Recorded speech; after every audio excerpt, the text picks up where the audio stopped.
Ya, bismillah, assalamualaikum warahmatullahi wabarakatuh. Pada pembahasan kali ini saya akan membahas ini ya, rumah tangga, ya ini mengenai 10 permasalahan rumah tangga. Nah, apa saja ya, mungkin saya gak bahas semuanya ya, hanya yang umum-umumnya aja yang sering terjadi di kehidupan rumah tangga gitu. Lanjut aja ya, mengenai problematika rumah tangga. Ini ya, pertama ya mungkin kadang faktor pertama itu ya keuangan. Kebanyakan perceraian ya di Indonesia terutamanya ya alasannya karena keuangan, atau misalnya suami itu gak bisa menafkahi keluarganya gitu. Ya memang bukan hanya kurang ekonomi saja gitu, kurang pendapatan, terkadang juga pengeluaran yang terlalu berlebihan, boros, itu juga menjadi permasalahan keuangan juga gitu. Ya di sini ya solusinya pertama, istri bisa membantu mencari nafkah ketika suami misalnya hanya cukupnya misalnya kebutuhan sebulan harusnya 3 juta, kemudian si suami hanya 1.500.000 dapat gajinya atau pendapatannya, ya si istri bisa membantu, bisa meringankan. Lumayan kalau misalnya ya dapat 100-200 bisa usaha kayak gitu ya. Kalau misalnya namanya sekarang kerja gitu, paling untuk ibu rumah tangga ya gak susah banget gitu, soalnya kan bisa dengan usaha, dengan jualan online ya, di situ juga bisa sambil berbisnis juga sambil bisa ngurus anak gitu, lebih praktis ya daripada dua-duanya kerja. Ya takutnya yang ngurusin ya siapa, pembantunya atau malah neneknya. Ya lebih baik jangan sampai diurus sama orang lain, lebih baiknya orang tua gitu, karena anak itu merupakan tanggung jawab. Nah ini faktor penting itu, walaupun dua-duanya kerja gitu ya untuk mencari nafkah, tapi jangan lupa nafkah keluarga itu bukan hanya nafkah kepada anak ya, bukan hanya uang saja atau duit saja, tapi juga pendidikan terutama ya pendidikan akhlak, etika, moral itu penting diajarkan. Kemudian juga ya bersikap hemat ya diirit-irit, jangan sampai tiap hari makannya yang mewah-mewah, makan ayam gitu ya, sekali-sekali misalnya ayam mungkin sekali-sekali, atau sayuran gitu, atau misalnya kalau liburan misalnya jangan sampai seminggu sekali gitu, atau seminggu 2 kali ya, mungkin bisa sisihkan hanya sebulan sekali atau setahun sekali gitu, untuk maksudnya untuk menghemat biaya gitu. Cari utama yang prioritaskan yang penting, kemudian mengeluarkan sesuai kebutuhan ya, sesuai kebutuhan, jangan misalnya membeli barang-barang yang emang tidak diperlukan gitu. Kadang ya kalau zaman sekarang ya banyak sekali produk-produk yang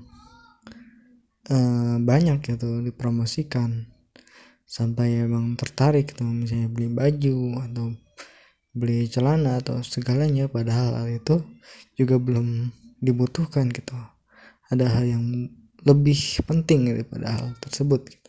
Jadi pintar-pintar dalam memilih barang, mengutamakan barang gitu, dalam manajemen keuangan gitu. Ya kemudian manajemen keuangan yang mengatur gitu. Ya bagusnya ketika namanya dalam berumah tangga, dalam pengeluaran gitu ya bisa dibuat buku jurnal, atau misalnya buku akuntansinya, penghitungannya ya gak usah ribet-ribet kayak akuntansi, hitungan sederhana aja, pengeluaran sehari itu berapa gitu.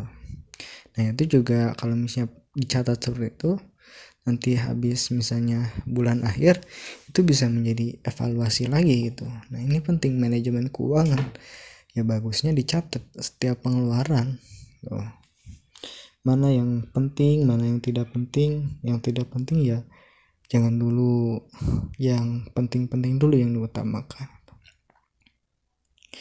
Nah kemudian ya Tambahan juga ya, namanya cinta bukan hanya ngomong saja tapi juga ekonomi. Kemudian belum punya anak ya, ini kadang menjadi sebuah permasalahan gitu.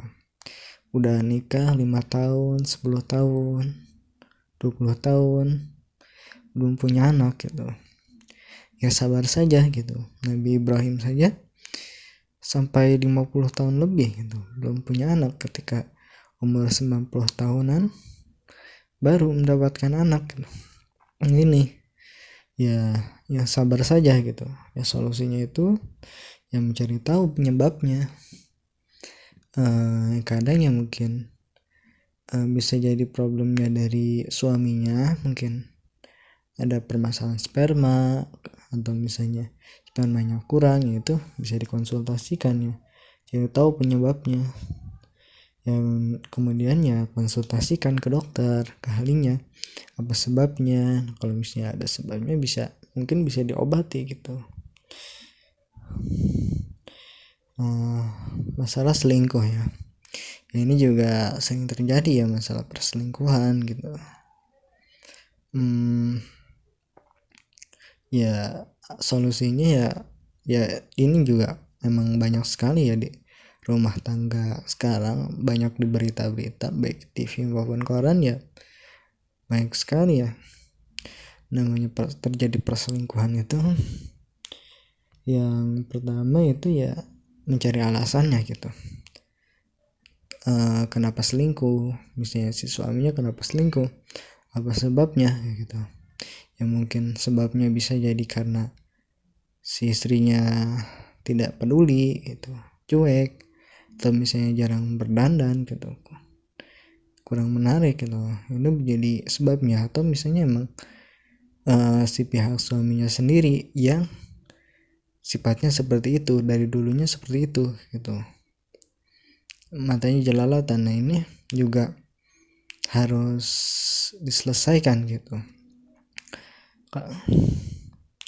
Nah kemudian juga penting juga ya memperbaiki diri ya. Kita harus mengevaluasi diri, baik yang pihak yang berselingkuh ataupun yang tidak gitu. Yang misalnya baik yang berselingkuh ya harus evaluasi diri, harus tahu diri, karena sudah punya istri atau suami gitu, sudah menikah, sudah punya anak, nah harus dipikirkan lagi. Namanya selingkuh juga harus pikirkan, pasti banyak mudaratnya, banyak risikonya gitu. Kemudian juga ya pada diri sendiri gitu, walaupun misalnya selingkuh ya mungkin kadang ada beberapa sebab, misalnya mungkin terlalu kasar atau cuek, tidak peduli ya. Hal itu juga bisa menjadi sebab, mungkin pasangan merasa bosan sehingga mencari yang lain gitu. Dan juga bisa menjadi sebab selingkuh itu karena jarak jauh ya.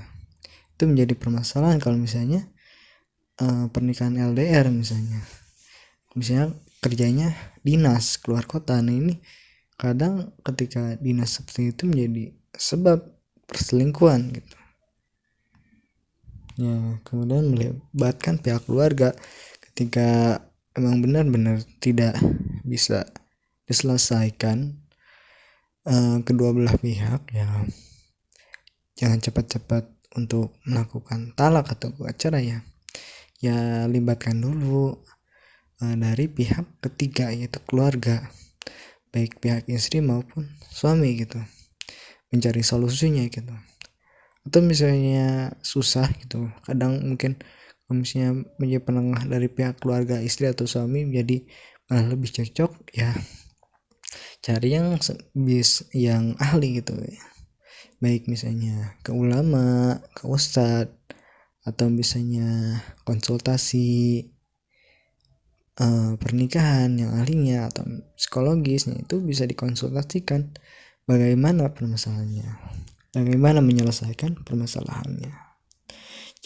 Kemudian ya jangan berburu-buru ya, jangan dikit-dikit cerai, dikit-dikit cerai gitu, masalah dikit cerai gitu ya. Jangan terburu-buru untuk melakukan perceraian. selagi masih ada solusinya. Lalu kemudian ya permasalahan seksual ya. Kadang ya mungkin ada permasalahan mengenai seks ya. Masalah seksnya mungkin mengenai ejakulasi dini gitu. Kadang misalnya pihak seorang laki-laki itu orgasmenya itu lebih cepat, sedangkan wanita itu lebih lama gitu, sehingga ada gap, ada perbedaan, sehingga si istri mungkin jadi kurang menikmatinya gitu, melakukan hubungan suami istri, atau misalnya berhubungannya terlalu ekstrim atau terlalu keras, kasar gitu, ya itu juga menjadi permasalahan. Nah ini kalau misalnya ini terjadi ya juga seks kayak gitu, misalnya ya bisa jaga kesehatan gitu.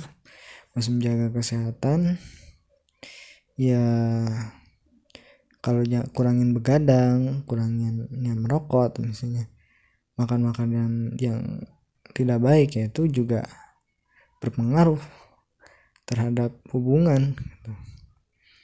Kemudian juga mencari penyebabnya, kenapa misalnya ejakulasinya dini gitu, kenapa misalnya kayak agak kurang gitu, syahwatnya kurang, lemah syahwat gitu. Nah itu juga bisa dikonsultasikan ke ahlinya gitu. Ya juga konsultasi ke dokter atau seksologi, ahli seks. Nah gitu ya, ahli ini bukan maksud ngeres ya, tapi ya dokter ahli gitu. Kemudian ya cemburu sebenarnya sih bukan hal yang negatif juga gitu. Kalau misalnya orang ya cemburu juga penting. Kalau misalnya orang gak cemburu, misalnya suaminya gak cemburu sama istrinya, sama yang lain, ya itu namanya dayus, gak peduli gitu. Itu bahaya. Nah cemburu di sini ya baiknya sewajarnya saja gitu. Ada batasnya saja. Cemburu ya tandanya berarti masih cinta gitu. Nah di sini permasalahannya kalau misalnya yang nggak boleh itu cemburu yang berlebihan. Pertama ya berpikir positif gitu. Misalnya suaminya kerja kemana gitu, misalnya sering ketemu sama perempuan, ya berpikir positif dulu, jangan suuzon dulu, husnuzon dulu sama orang. Mungkin saja itu hanya urusan kerja, bukan urusan perselingkuhan gitu. Jangan sampai kita tuh jangan terlalu terdoktrin sama sinetron yang isinya perselingkuhan terus gitu.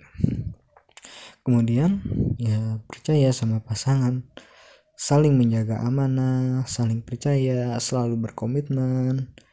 Ya si istri percaya sama suami ya bahwa dia gak bakal selingkuh, atau sebaliknya ya, suami juga percaya sama istrinya gak bakal selingkuh. Nah ini saling percaya, komitmen itu, selain berkomitmen saling percaya dan juga bisa menjaga amanah. Kemudian analisa terlebih dahulu. Ya analisa di sini tabayun ya, berarti melihat dulu tabayun. Jangan langsung misalnya suaminya sering dekat sama cewek, ya tabayun dulu, mungkin saya itu klien atau misalnya rekan kerja gitu. Kemudian ya kurang terampil dalam urusan rumah tangga, terkadang jadi permasalahan ya. Istri gak bisa masak gitu, gak bisa ngurus rumah, gak bisa beres-beres, terkadang ini menjadi permasalahan. Karena itu menganggapnya itu satu hal yang jadi aib dalam keluarga, kalau misalnya istri gak bisa masak, gak bisa ngapa-ngapain gitu. Padahal ya sebenarnya tanggung jawab misalnya masak, beres-beres rumah, apapun itu segalanya itu sebenarnya kewajiban suami gitu. Namanya kewajiban istri itu yang pertama ya di kamar, maksudnya di kamar itu ya melayani suami gitu. Kemudian dia mengurus anak gitu, kemudian taat kepada suami gitu. Selebihnya itu misalnya masak atau misalnya beres-beres atau apapun, ya itu sebenarnya pekerjaan dari suaminya itu karena itu merupakan bagian dari nafkah. Tapi ya mungkin kalau misalnya suami misalnya gak bisa masak atau apa, ya bisa dibantu sama istrinya. Ya nilai untung-untung ini itu merupakan nilai pahala untuk istri gitu. Kemudiannya juga harus mengerti juga. Di sini juga solusinya memberikan pengertian ya kepada istri, yang ngertiin gitu. Misalnya suaminya si istrinya gak bisa masak, ngertiin, pahamin gitu. Kalau misalnya Anda cukup rezekinya, nafkahnya bisa mencari pembantu gitu. Atau misalnya si istrinya bisa diajarin untuk masak, baik sama ibunya atau sama temennya, itu bisa juga diajarin. Kemudian suami ikut membantu ya rumah tangga. Di sini juga jangan sampai semua pekerjaan rumah tangga itu ya semuanya dibebankan sama istri gitu. Ya berat gitu, capek gitu. Sekali-kali ya suami ya bantu, baik mau nyuci, ngepel, sapu. Nah, ya seperti itu. Ya jangan gengsi gitu. Jangan hanya ya nafkah itu juga cuman ngasih duit doang gitu. Dan juga ya suami istri harus saling bantu gitu. Ya bisa bantu rumah tangga, ya keuntungannya bareng-bareng ngurusin rumah, ya bisa jadi saling dekat lagi, saling akrab lagi gitu.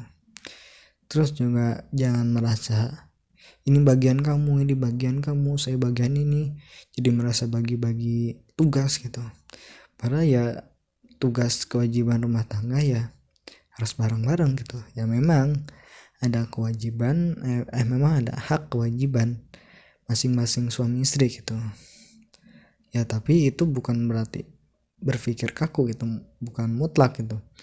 Kalau misalnya kewajiban nafkah itu suami, ya misalnya suaminya kurang memberi nafkah, ya bisa dibantu. Atau misalnya istrinya kewajiban taat gitu, ya suaminya harus taat juga. Misalnya minta izin, ya harusnya suami juga minta izin gitu. Ada kebersamaan, ada kesetaraan gender gitu, saling menghargai, saling mencintai.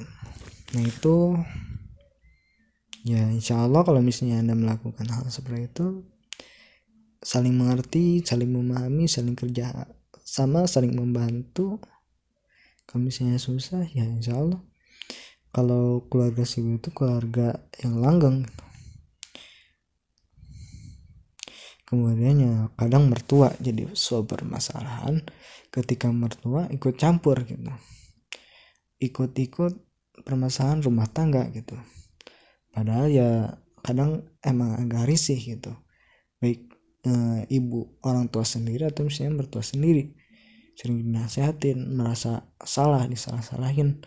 Nah itu kadang menjadi sebuah jengkel gitu.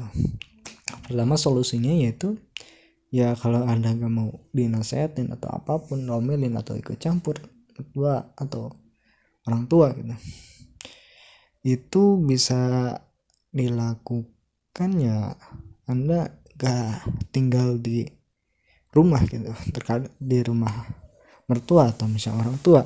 Terkadang kalau di Indonesia ya rata-rata banyaknya yang nikah ya masih serumah dengan orang tuanya atau mertuanya.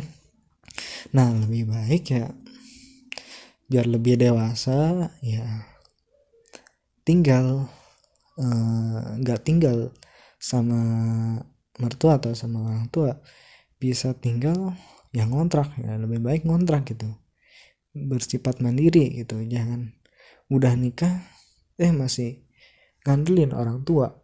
Ya gimana ya, orang tua udah ngebantu sampai sekolah kuliah, terus masih nikah masih nyusahin. Harusnya sudah nikah ya udah mandiri gitu. Ya memang namanya orang tua sih kadang ya hari itu tidak bermasalah kan, ya namanya kasih sayang orang tua ya emang sepanjang masa. Tapi ya Anda harus sadar diri, harus bersifat dewasa, harus mandiri. Apalagi kalau sudah menikah, ada tanggungan lain. Kemudian jangan mengekspresikan kemarahan. Ya Anda suka dinasehatin sama mertua atau misalnya sama orang tua, ya emang kesel kayak gimana, ya jangan diluapin jangan diluapin amarahnya. Sabar aja, dengerin nasihatnya, mungkin ya niatnya baik, tujuannya untuk memperbaiki gitu. Kemudian ya membicarakannya dengan baik-baik, dengan sopan gitu. Ya kadang misalnya istrinya gak bisa masak baik-baik, ya mungkin semoga udah nikah belajar gitu, belajar memasak. Kemudian ya memberikan kepercayaan. Memberikan kepercayaan ini ya membuktikan bahwa Anda itu ya misalnya pasangan baru itu bisa menjalankan rumah tangga walaupun tanpa bantuan orang tua atau mertuanya gitu, bisa mandiri gitu. Bisa membuktikan. Kadang orang tua ikut campur itu karena menganggapnya Anda itu misalnya yang baru rumah tangga itu belum becus gitu. Nah itu harus membuktikan bahwa Anda yang misalnya pasangan baru nikah yang bisa buktikan bisa mandiri. Kemudian buktikannya kepada mertua ya ataupun orang tua. Nah lalu kemudian komunikasi, kadang komunikasi suami istri apa atau misalnya LDR gitu, yang jauh, yang suaminya sering dinas atau istrinya ya ini suka jauh gitu, ya ini komunikasi kadang ini. Tapi ya zaman sekarang ya hal itu juga gak jadi masalah karena bisa menggunakan telepon atau WA. Kemudian permintaan izin, ya komunikasi izin baik suami maupun istri, ya ini komunikasi penting ya. Yang pertama minta izin, ya emang si istri itu kalau kemana-mana ya harus meminta izin kepada suaminya, mau kemana-mana, mau jalan kemana harus minta izin ya. Tetapi juga suami juga harus meminta izin juga ya, sama gitu. Mentang-mentang misalnya si istrinya yang diwajibin meminta izin, kalau misalnya gak izin dapat dosa, suaminya enggak gitu, ya sama saja gitu. Suami juga harus minta izin apapun gitu ketika keluar rumah, mau kemana gitu, biar ada tahu kemana gitu, taunya kemana, jangan keluyuran gitu, jangan keluar tanpa minta izin, supaya intinya supaya tahu gitu kemana mananya gitu, supaya tidak khawatir gitu. Nah ini penting ya izinnya, apalagi komunikasi ya. Kadang ketika gak pamitan ya menjadi permasalahan. Kemudian refreshing ya jalan-jalan, ya jangan sampai di rumah terus suntuk gitu ya, supaya lebih lekat lagi rumah tangganya ya refreshing, jalan-jalan ya seenggaknya sebulan sekali gitu, berkeluarga sama keluarga ya. Gak usah jauh-jauh jalan-jalan, gak usah yang mahal, makan saja misalnya makan bakso ya itu juga sudah cukup. Kalau misalnya sudah menjadi erat lagi, menjadi romantis lagi rumah tangganya gitu.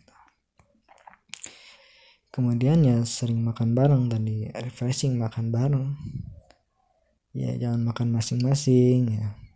Suami bagusnya ya makannya jangan jajan di luar gitu, lebih baik ya di rumah disiapin sama istrinya, makan bareng sama anaknya ya. Itu juga makan itu emang hal sederhana tapi penting gitu dalam menjaga hubungan. Kemudian ya berbicara di malam hari ya, di sini kadang mungkin siang hari itu pagi sampai malam ya, mungkin sampai sore sampai malam, itu mungkin gak ada aktivitas gak bisa sulit komunikasi. karena sibuk masing-masing gitu, baik pihak istrinya baik suaminya gitu. Ya lebih baiknya ya sisihkan waktu untuk ngobrol permasalahan apa, nggak usah permasalahannya, cerita-cerita atau apa, bercanda gitu.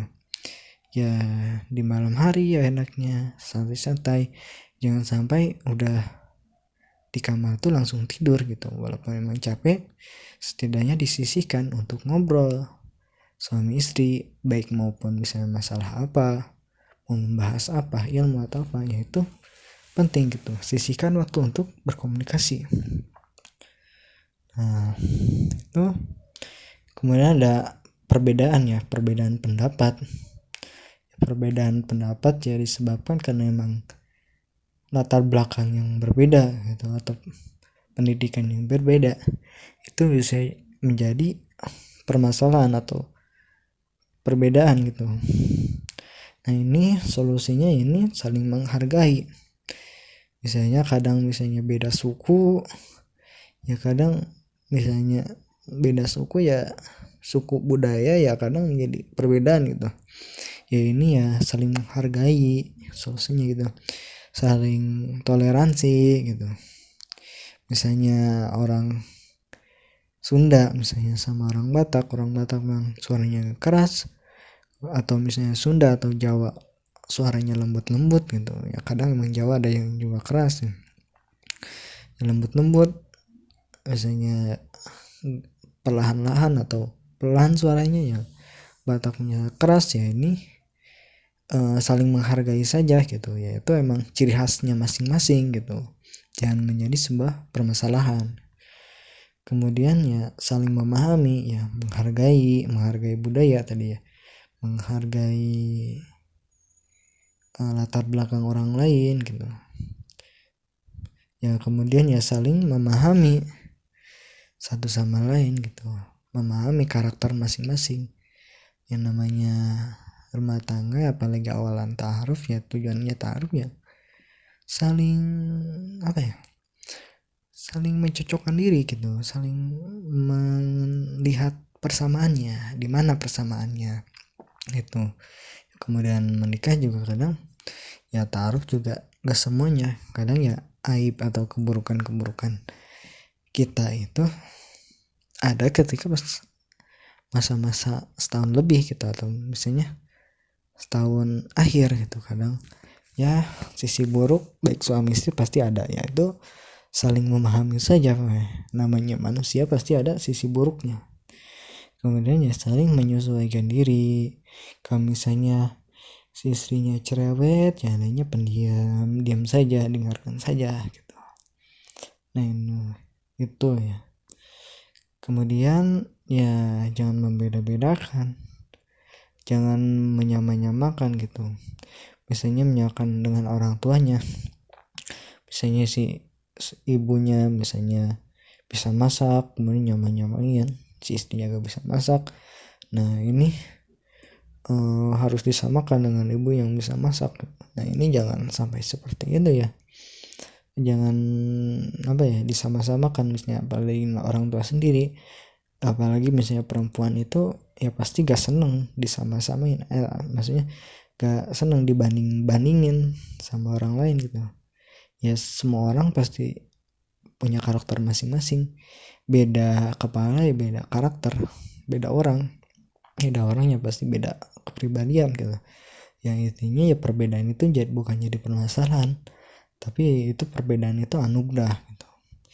Gimana antar perbedaan itu kita saling menghargai, saling bekerja sama gitu. Next lanjut. Kemudian ya terakhir ini yang 10 ini pendidikan ya. Kadang misalnya si suaminya S1, si istrinya cuman mungkin lulusan pesantren ya. Kadang misalnya pasti ada gap, ada perbedaan. Nah ini juga harus diselesaikan juga gitu. Kadang mungkin ngobrolnya agak kurang nyambung kalau misalnya pendidikannya agak beda. Yang satu akademisi, yang satu misalnya bahasanya Islami. Kemudian ya pertama ya menambah ilmu pengetahuan gitu. misalnya si istrinya cuman lulusan SD, misalnya ya diajarin belajar menghitung, belajar berbahasa. Kadang mungkin kalau misalnya orang kurang pendidikan ya emang bahasanya kurang gitu, jadi ajarin gitu. Atau misalnya disuruh kursus atau les gitu. Kadang misalnya sekarang bisa nyari di internet kalau misalnya pelajaran-pelajaran seperti itu.